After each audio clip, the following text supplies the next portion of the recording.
हाय रे, वो कल मुही फिर आने वाली है। मैं तो नहीं चाहती कि वो यहाँ आए। अरे तुम्हारे इकलौते बेटे की बीवी है, बहू है तुम्हारी, कोई बेगाना नहीं कि तुम नहीं चाहती कि वो घर ना आए। अरे उसका घर है ये। हाँ है तो, लेकिन याद है ना, पिछली बार एक ही दिन के लिए आई थी, गांव की शक्ल ही बदल कर चली गई। इस बार न जाने क्या क्या करेगी।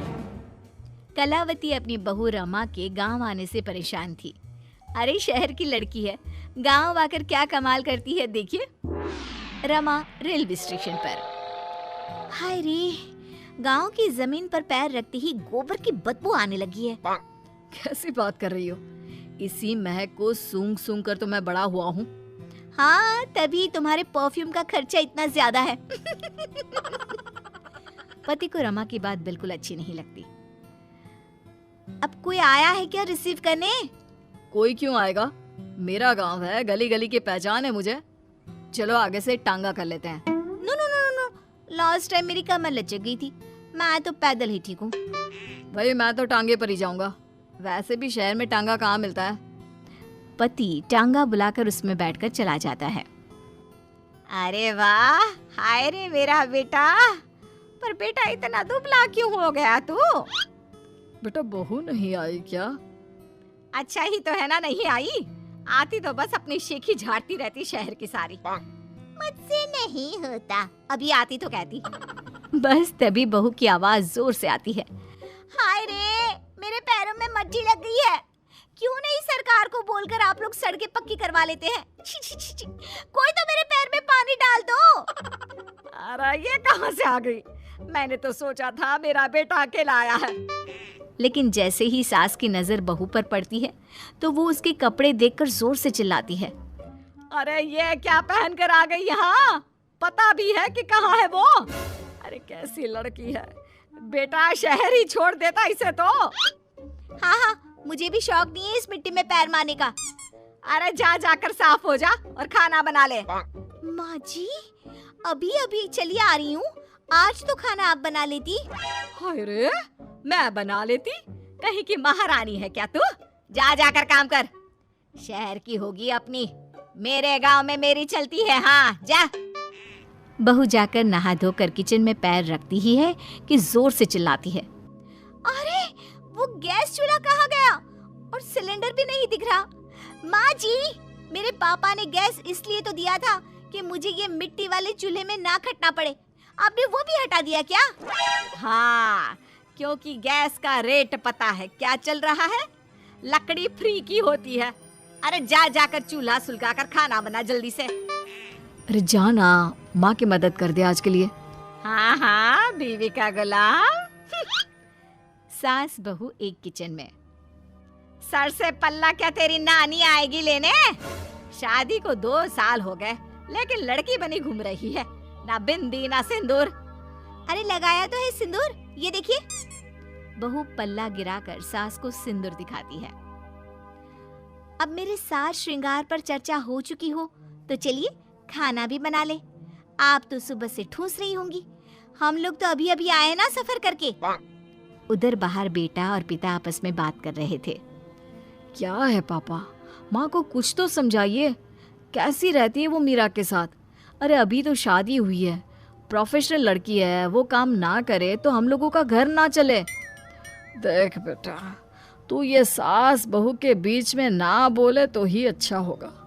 ये ऐसा रिश्ता है कि कुछ भी कर लो मन मुटाव तो बना ही रहेगा।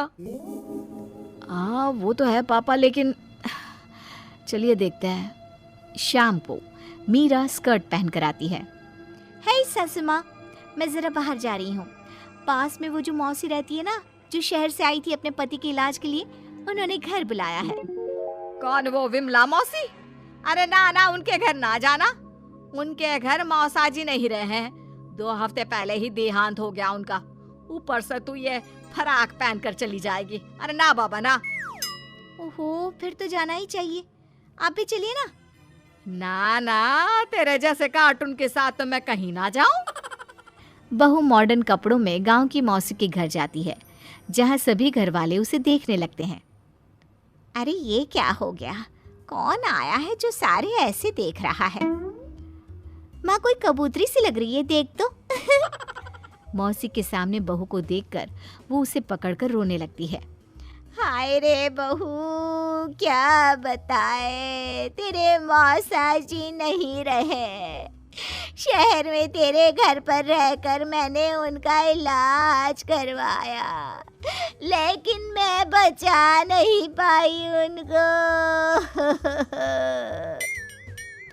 देखिए मौसी, जो होना था वो तो हो गया, लेकिन अब कैसे चलेगा घर?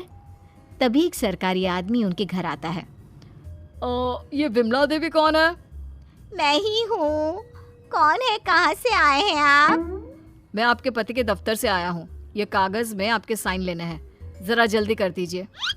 विमला मौसी जैसे ही साइन करने जाती है, बहू रोक लेती है। रुकिए मौसी, कभी भी आंख बंद करके साइन नहीं करना चाहिए। देखिए तो क्या लिखा है पेपर में। अरे बिटिया, हम कहाँ पढ़ना लिखना जानते हैं। जब से ये गए हैं साइन ही तो किए जा रहे हैं। लाइए मैं पढ़कर देखती हूँ कि क्या है।